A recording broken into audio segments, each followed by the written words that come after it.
Hello, everyone, and thank you for joining us on this edition of the Manufacturers Efficiency webinar series, where today we're going to be discussing how you can uncover some of the hidden costs that come with your telecom fees for your business.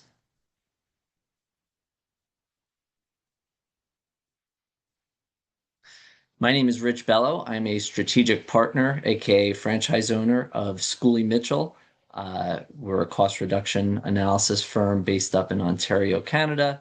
My office is in Lawrenceville, New Jersey, in Mercer County.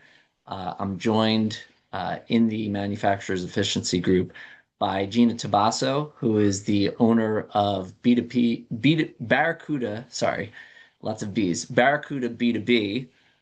She's based in Cleveland, Ohio, with a wealth of experience in the manufacturing industry, as well as Matt Wiseman, who's a focal point business coach. He's also based in New Jersey near me, but also an extensive background in the manufacturing industry. Quick look at the agenda of what we're going to discuss here today. The first topic you'll see there is the aspects of your telecom bill. We'll talk about the different things that you see on the bill or sometimes that you don't see, which are the tricky ones, which result in how those prices can continue to go up. Then we'll talk about creating a cost procurement plan and the different steps you could take to do that and hopefully help yourselves reduce your costs in any cost category, but we'll talk about it specifically today with regards to telecom. And then at the end, we'll talk a little bit about examples of how those cost procurement plans can help manufacturing industries reduce some of their costs. So, as I mentioned, what is it that goes into your telecom bill? There's a number of things. If you ever took a look at one, you'll probably have seen after the first page or so that gives you your general account information and the overall charge for the month. From there, it'll go into your different aspects of what you're paying for. And just to put it out there, from Schoolie Mitchell perspective, when we say telecom, we're referring to both your phone and internet services. So phone meaning wireless devices as well as wireline or wired phones and your overall internet usage. So when you get those bills, like I said, you'll see the overall price at the top and then a breakdown of each of the services. And if you do have phones included, you're going to see each phone number that you have and all of the calls that have been made, whether you reached or surpassed any types of data limits or if you made any international calls, all the types of services that you used with each line. Um, you're going to see all of those things and it's going to be broken down to show you what you're paying. Another thing that you may not see, but what often happens on these telecom bills are errors with the bills themselves. I think I've seen statistics where up to 80% of companies, at least at one point, have experienced an error on their telecom bill from the vendor. And more than 90% of the time, those errors are, of course, in the benefit of the vendor. They're, of course, not going to make errors that are going to benefit the client and helps you save you money. They're going to charge you extra, whether they did so knowingly or not. We'll leave that up to interpretation, but I certainly have thoughts on it. But when, as we'll go into the cost procurement plan, a big part of it is being able to identify those errors. And that's really where you're going to be able to find some savings. Third part of this, additional services and fees. This is in regards to things that you're getting charged for on your telecom bill that you probably don't need to be getting charged for. And there's a couple different examples here. One of them that we notice a lot when it comes to any business, but I would say manufacturers especially, is what they call a wire maintenance fee. And essentially, what that is, it's a monthly charge that the vendor, telecom vendors, charging companies to make sure that if there's ever an issue with their service, that you're going to be covered and they're going to come out and handle whatever issue that is. So you're paying a just in case, like an insurance essentially, to make sure that if an issue occurs, the vendor comes out and takes care of it. So you would think that that doesn't necessarily need to be something that you should be paying extra for because it's their service and they're responsible for it, but it's an extra fee that oftentimes gets charged. Another one along those lines are what are called or what are known as hunting fees. And hunting, with regards to telecom, is if you have the service set up where when a customer calls one of your phone numbers at your business, hunting prevents them from ever hitting a busy signal. So if they call a direct line and that person's on the phone, it'll automatically hunt for another line that isn't currently being used so that the number will ring. So this, it could come into play and be helpful if you have a business that's running that has a lot of customer service inquiries and a lot of people in similar positions that like customer service that regardless of who the incoming caller is, uh, those various different people would be able to help that caller. When you're talking along the lines of manufacturing, I don't think that that's as much of a necessity because more often than not, a lot of people are going to have their specific roles and what they do. So if you send a call that was meant for the plant manager to someone in sales, that's not necessarily going to be helpful for that caller. So another fee that if you're getting charged for it is not necessary and is just raising your cost. And then one that we see a great deal with regards to wireless devices is the device insurance package. And it sounds good. You have a lot of employees that each have their own phone or tablet or whatever the wireless device might be. You want to make sure that if something happens to it, you're protected and you're going to be able to get a new device for that employee. The issue with that is that what they don't tell you, if you do have a lost device or it breaks for some reason, uh, the device that you get as a replacement is not guaranteed to be of the same model of the one that you lost. It may be a lower model or an older model. And also, it's probably going to be a refurbished device. So it's not going to be brand new.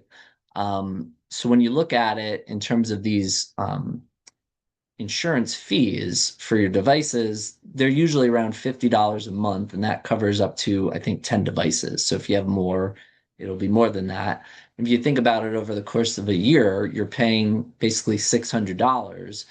And the other part of it is if you do have to place a claim on that insurance, you don't just get that replacement device for free. You still have to pay a deductible for that device, which is usually $100 or $200. So all that considered, plus the 600 that you're spending a year on the insurance, you might as well just buy a new phone yourself and save that extra money on the insurance in the event that someone does lose one of their devices or it breaks. So there could be instances like if it's a trade company, like plumbers, for instance, if they're often using their phones to pull up information or take pictures and it's very likely it could fall in a toilet and be destroyed, then yeah, you might want to have that insurance because that's going to happen rather frequently. But for different industries and situations where you don't have your phone in those types of dangerous situations all the time, it's not as needed of a service, I would say. Another one that I would place in the bucket of additional services and fees, if you're having your bill delivered by mail directly instead of getting it by email or getting it digitally, they could sometimes charge an additional fee for that, maybe $5 to $8, but again, over the course of the year, that all adds up. And then the final one, it's not necessarily an extra fee, but it could be an area that you could be saving, is if you have automatic payments set up via ACH or sometimes even credit card. If they don't have to bill you and wait on you to make the payment yourself, if it's automatically being withdrawn from one of your accounts, you could usually get a discount in that instance. So, as we move forward, we'll start talking about the cost procurement plan and how you're going to go about putting one of those together. The first thing that you see here is identifying the expenses, knowing what you're actually paying. And that'll go into what I discussed on the last slide about the individual phone lines on your account and knowing what all of those look like. Second on here, we have negotiating better rates. Um, that is, I think, pretty self-explanatory. You're going to have conversations with the vendor and with other vendors and try to get better rates than what you currently have. And then third is, once you create this cost procurement plan and you're ready to start saving money, you're actually going to implement that plan. So we'll talk about each of these stages independently in the next few slides.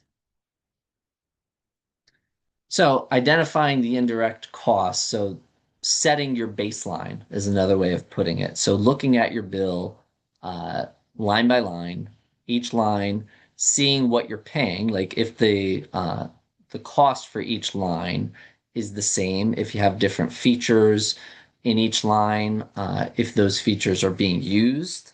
That's another key part of identifying the indirect costs. When you're going through an audit of line by line of your telecom bill, you want to see if each line is actually being used, because a lot of times what will happen is an employee was on staff, they left, and that position wasn't filled or was no longer needed, and that line should have been removed. Sometimes even the customer reached out to the vendor and requested that that line be removed, but it never actually came off the bill. So you'll see if you're doing this type of audit of your bill, you'll see a number that has no usage. There's no calls going out. There's no time on that uh, time on calls for that particular line. So that's essentially an unused line and one that you're still paying for that you could easily be saving money on by just getting rid of. So when you're going through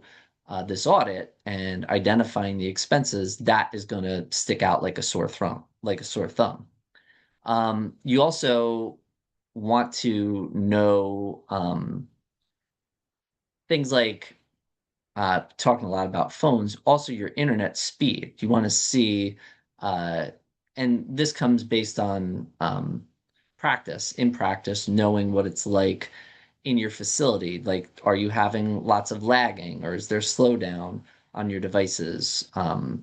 You're going to need to know if the internet speed is adequate for what you currently have, or if you need an increase of speed, and that's going to come up. Um, Both in utility and then in looking at the bill to see what your speed actually is.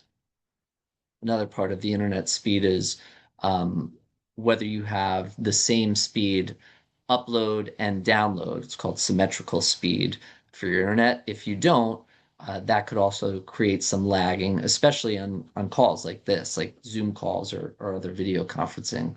If you don't have the same download and upload speed, that could create some buffering or some unwanted delay in that experience. So once you have identified all those costs and the areas that you could be saving, you're going to want to do the thing that most of the time is the most uncomfortable thing and um, the thing that most companies don't want to do, and that's having conversations with their vendors. A lot of times what happens is we're working with a vendor for maybe it's an extended period of time. They've provided good service. We've been happy with the service. We haven't had any issues. and we've kind of just taken it as a given that, okay, the price is what it is. We're happy with the service. We don't want to mess that up, or we don't want to get them mad at us or something along those lines. But to really do the best job that you can of creating this cost procurement plan and finding savings, you do have to have those conversations. They don't have to be mean spirited or angry or we want this or we demand that. It could just be a conversation of, hey, we've been a loyal customer of your company for a number of years. We've been looking at our budget. Is there anything you guys can do to help us get our costs a little bit down from what they currently are? And part of the artillery, so to speak, that you have in those types of conversations is by first speaking to other vendors in the market that provide the same service, but may be willing to offer you a better price. Again, this doesn't mean that you're going to switch to one of those other vendors or that you have to switch.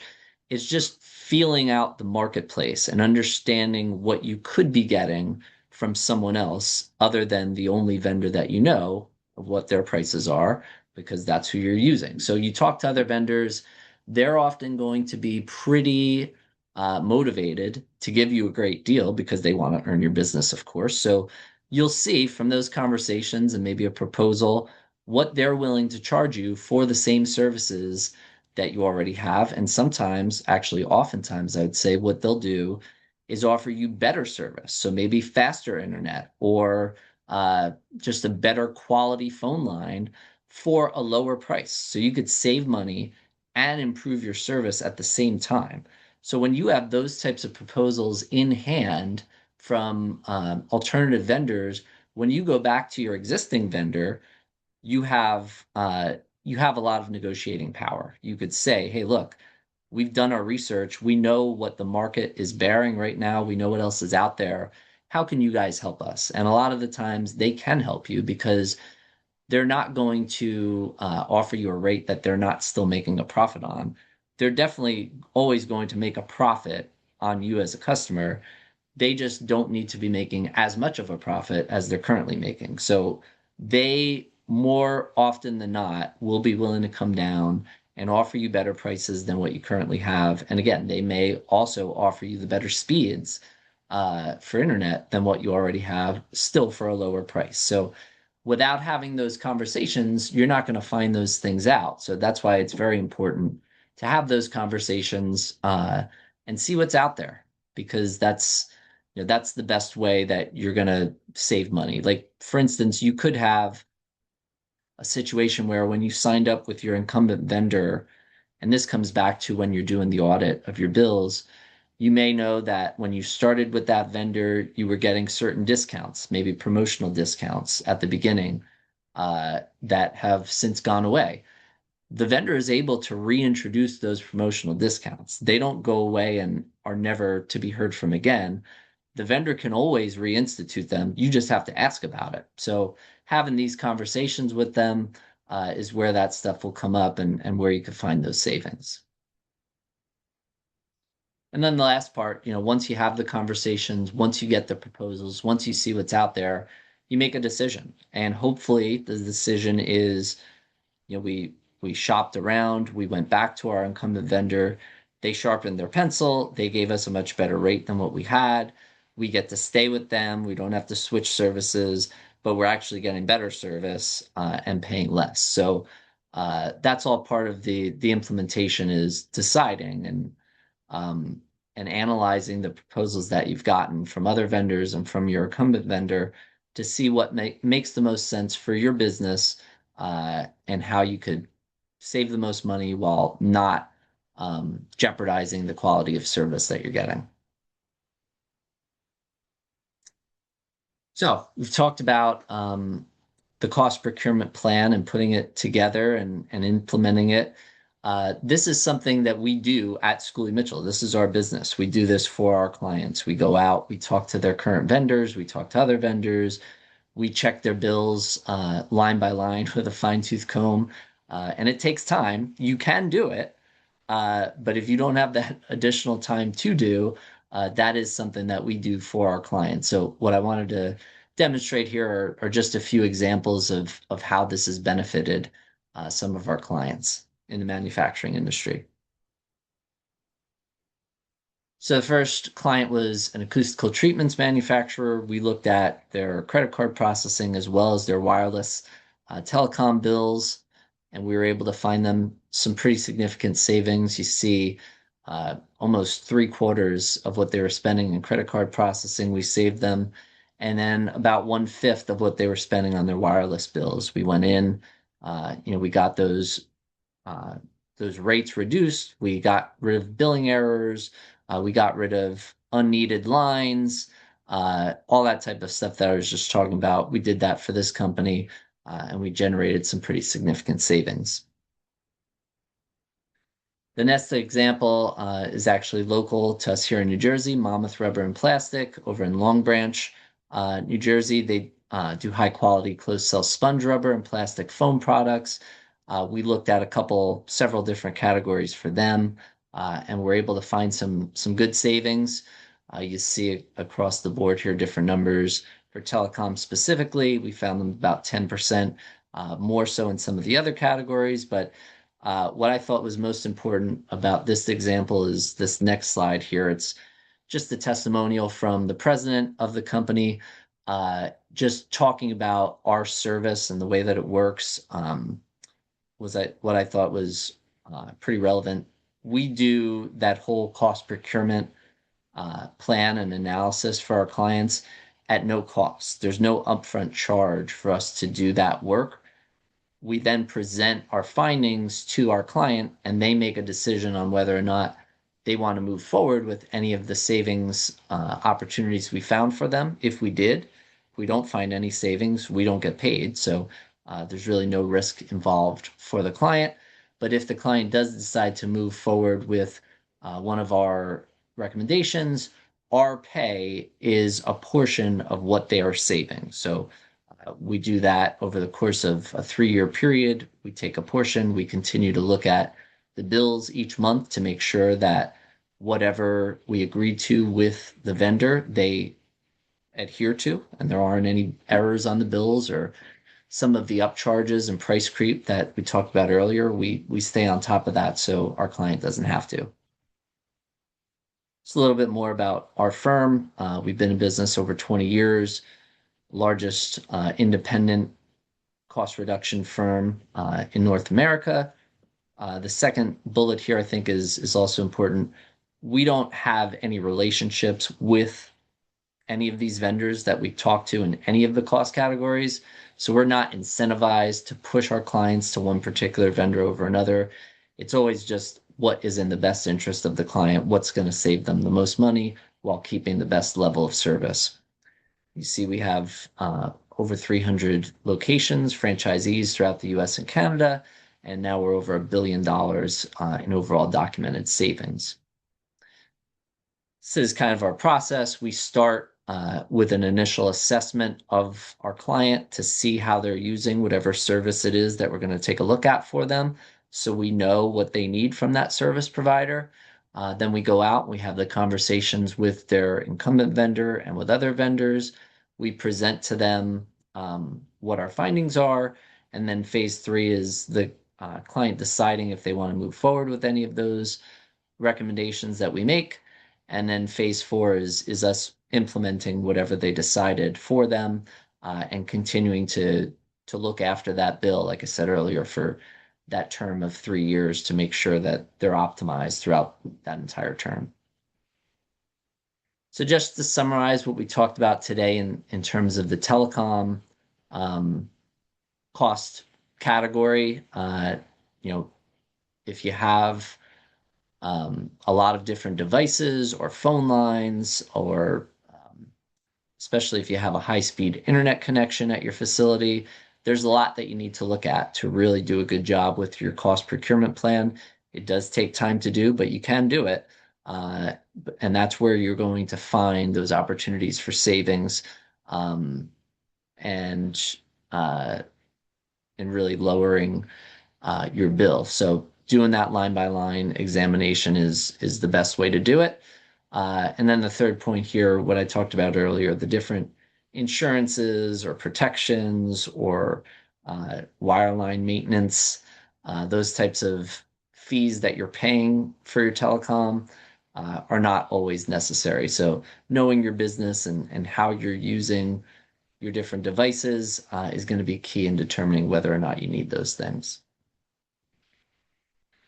So here we are, and you'll see on the screen QR codes for each of us, each of our websites, and we're all more than happy to have a call with anyone to discuss your business. No charge, of course, just to learn about your business, tell you about what we do, and determine if there might be any ways that we could work together and help each other. So please feel free to contact us if you do have interest in setting up a call or doing a discussion. We also could do them jointly if that's something that would be of interest. We could all jump on a call together. You could bring whomever from your team might be involved with our different services. We could do a joint call and see how we could help collectively as well. Wanted to go through the upcoming schedule for the Manufacturer's Efficiency webinar series. In April, Gina is going to be talking about a very interesting topic. That's how we've always done it, being the most expensive phrase in manufacturing, and just hesitation towards change, as we all know, is pretty common in not just manufacturing or really any industry, just in life in general. I think it's hard to do, but like we were talking about earlier with regards to vendor negotiation, sometimes it's necessary to make sure you're as optimized and effective and efficient as you can be. In May, Matt's going to be back to talk about DISC and how you can be more efficient with your sales opportunities by using DISC, which will be a great session. And I know Matt has an extensive background with DISC and will be able to explain it in I think, an easy to understand way. And then I'll be back again in June. We're going to be talking about payroll expenses and a relatively new program Schoolie Mitchell now is doing that helps companies reduce their payroll expenses and increase benefits to their employees, all while additionally helping their benefits or helping their employees increase their take-home pay. So that'll be an interesting one to hear about in June.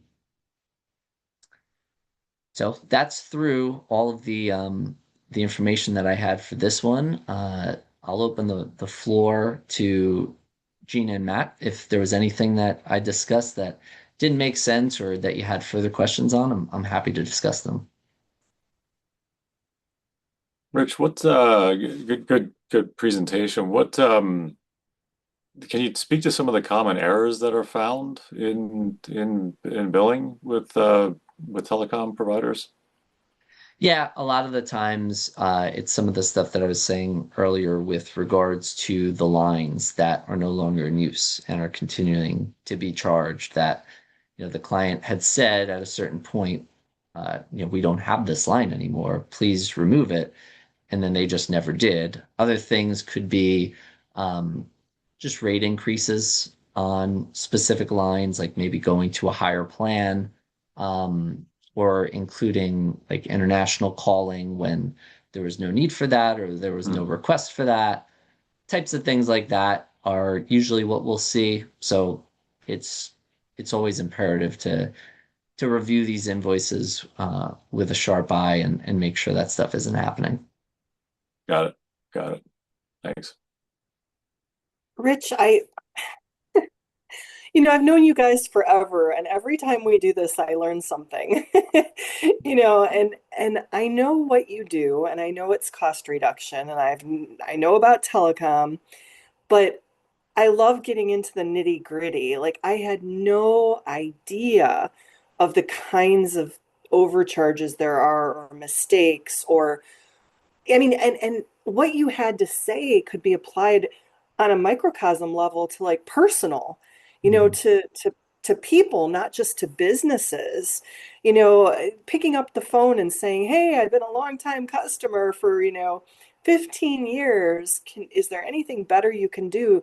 And I found that in my own life, not on purpose. I didn't do it because the way that you do it, because you know to do it, but accidentally, all of a sudden I notice my cell phone bill goes up and I'm like, what the heck? So I call and oh, the special we had you on was discontinued and now your bill is doubling.